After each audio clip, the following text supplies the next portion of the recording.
Good afternoon, I'm Vashon Brown with the Midday News. Special welcome if you're watching on onespotmedia.com. A reminder as well that you can watch TVJ live by downloading our One Spot Media app in the Google Play Store or the App Store. That's the number 1, followed by the words Spot Media.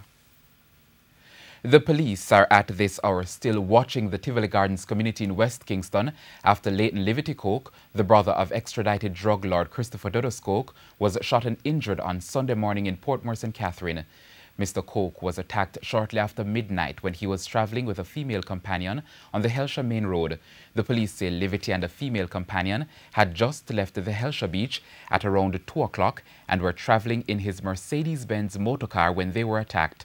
Sources say the attacker escaped on a motorbike. The police have since detained a suspect in connection with the shooting. The man is said to be the owner of the motorcycle believed to have been used in the attack. Head of Operations for the Greater Portmore Police Division, Superintendent Leighton Gray, spoke with our news centre last night. Reports are that Mr. Coke is in serious but stable condition, while the woman is reportedly in critical condition. To Central Village where he...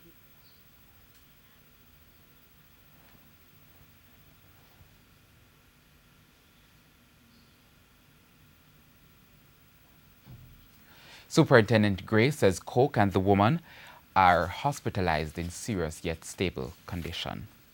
Meanwhile, head of Area 4 headquarters, ACP Devon Watkins, says steps are being taken to maintain calm in Western Kingston.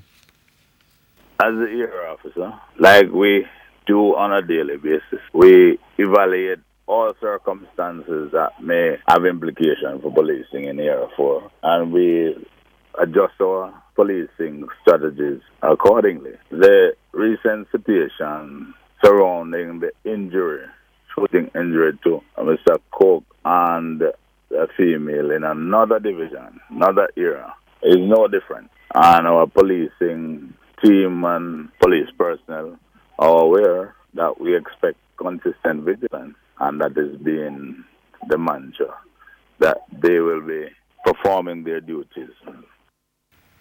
Mr. Watkins is also urging persons in the community to keep the peace while the matter is being investigated. Investigation is a process, and I expect the process to lead to some determination at some time. And I would urge all Jamaicans and the people of West Kingston and associates of Mr. Coke or anybody to allow for the investigative process to make the determination, like we have done in all other matters that requires police intervention. 4 persons remain in hospital after a motor vehicle crash along the Casa Maria Main Road in St. Mary yesterday afternoon.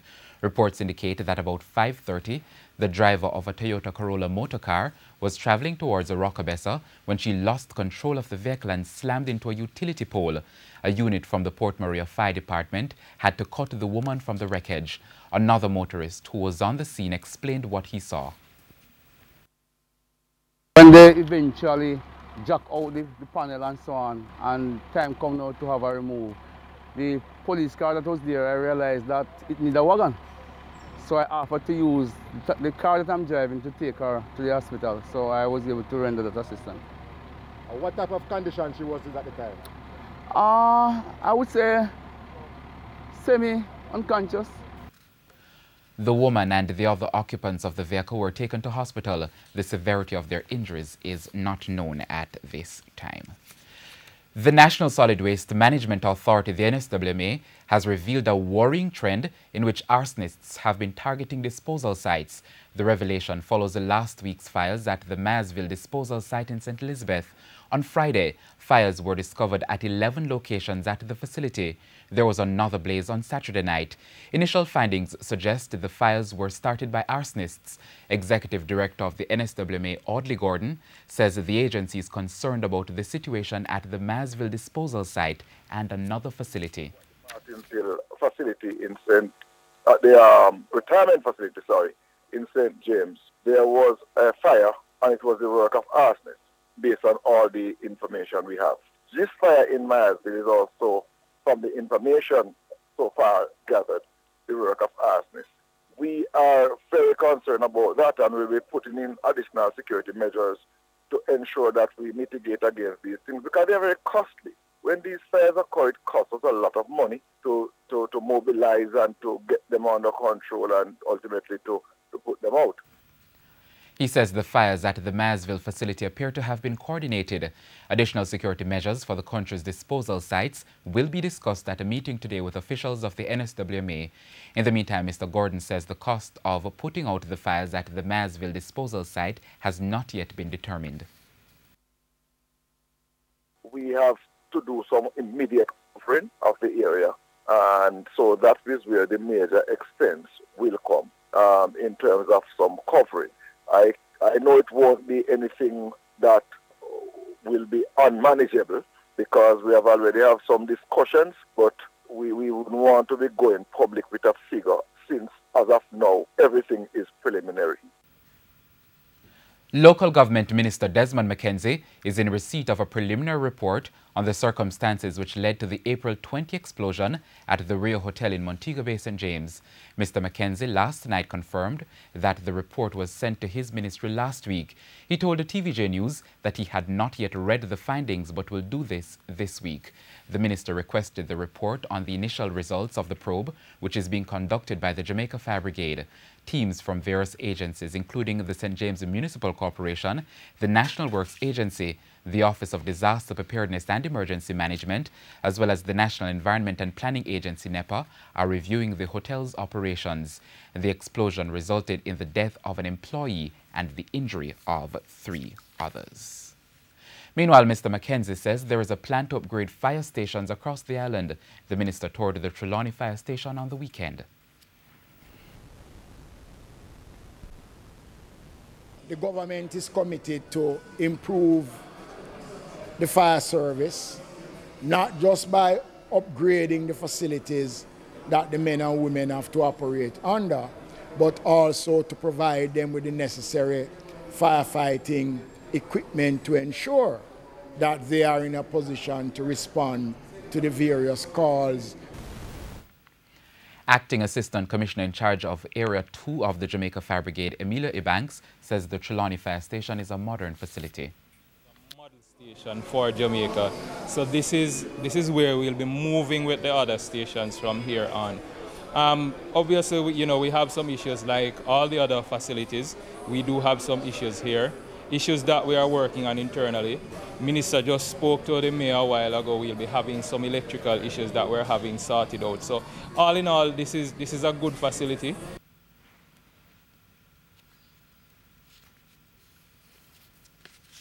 The Minister of Agriculture will be rolling out several programs for St. Ann farmers to address the many challenges they're experiencing. At a recent meeting with the farmers of Bensonton in southeast St. Ann, Minister J.C. Hutchinson announced that the Irish Potato Program will be expanded, where seeds, fertilizers and water tanks will be provided by the ministry. He added that other programs will be implemented to assist farmers.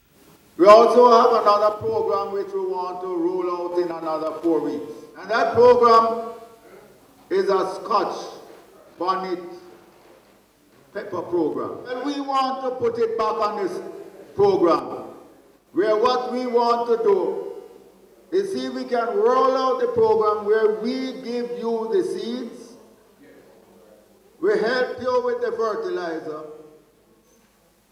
and we will find the market for you for this Scotch bonnet.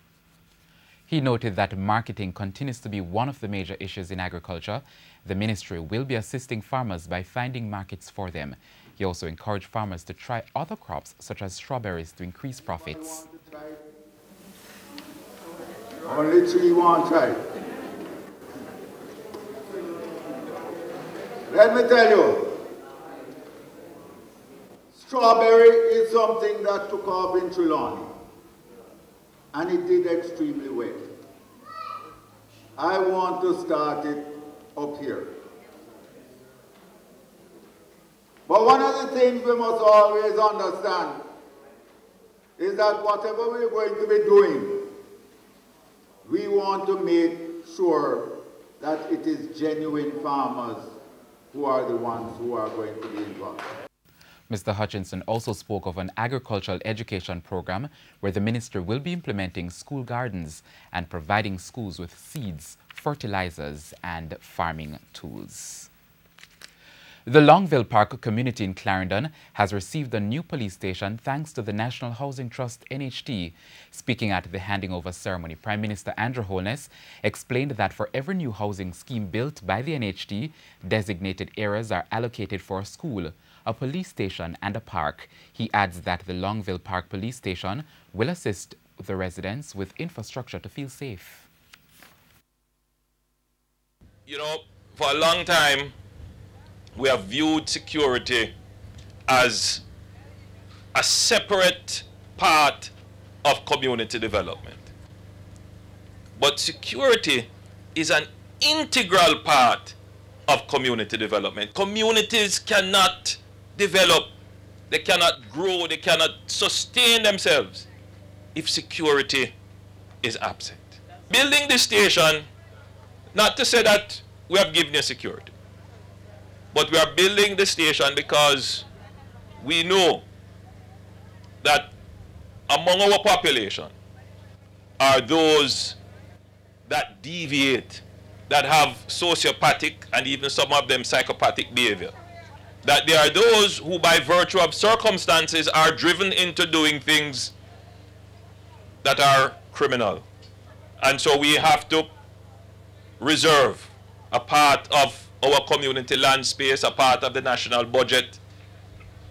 We have to have trained people to deal with that very small segment of the society. Meanwhile, Security Minister Robert Montague promised the police that the ministry will provide them with the resources they need to ensure they can effectively protect the residents. He said this police station falls within the 5 pillars his ministry is using to deal with safety and security.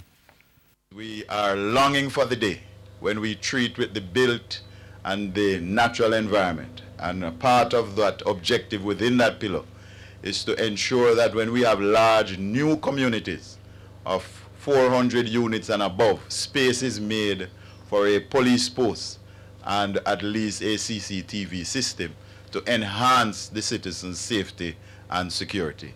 And of course that would go with adequate street lighting, good water supplies, school, etc. Ahead of World Press Freedom Day on May 3, the Press Association of Jamaica, PAJ, is reporting that it is pleased by Jamaica's continued good showing on the annual World Press Freedom Index published by Press Freedom Group Reporters Without Borders. In a press release issued on Sunday, the PAJ noted that Jamaica has moved up 2 places from 10th last year to 8th this year out of 180 countries.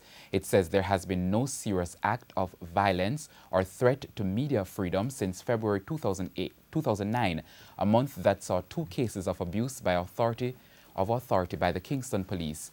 The PAJ says it supports the call by Reporters Without Borders for a special representative of the United Nations Secretary General for the safety of journalists and has asked the Jamaican government to support this appointment within the corridors of the United Nations.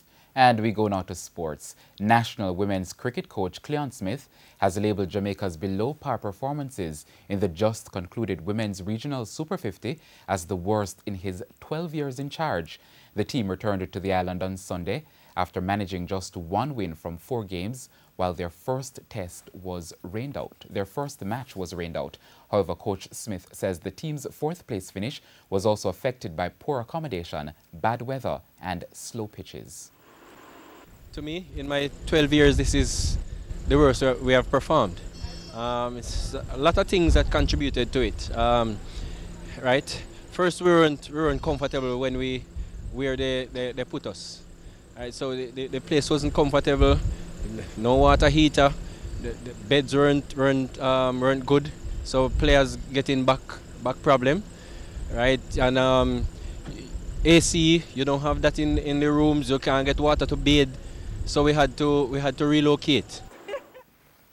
Captain Stephanie Taylor, who top scored with 89 in the team's only win over Guyana, conceded that the team performed below expectations even under the difficult conditions. Disappointed knowing this team. It's a very good team, all round. So yeah, I'm very disappointed that we didn't, go through to the finals. Keep on the board. Yeah, I think we didn't get the partnership that we would have liked. I didn't think the batters stuck to the game plan, stayed out there and, you know, and bat. We didn't apply ourselves properly. And that's the Midday News. I'm Vashon Brown. Join us at 7 for Primetime News Package. On behalf of the news, sports and production teams, have a good afternoon.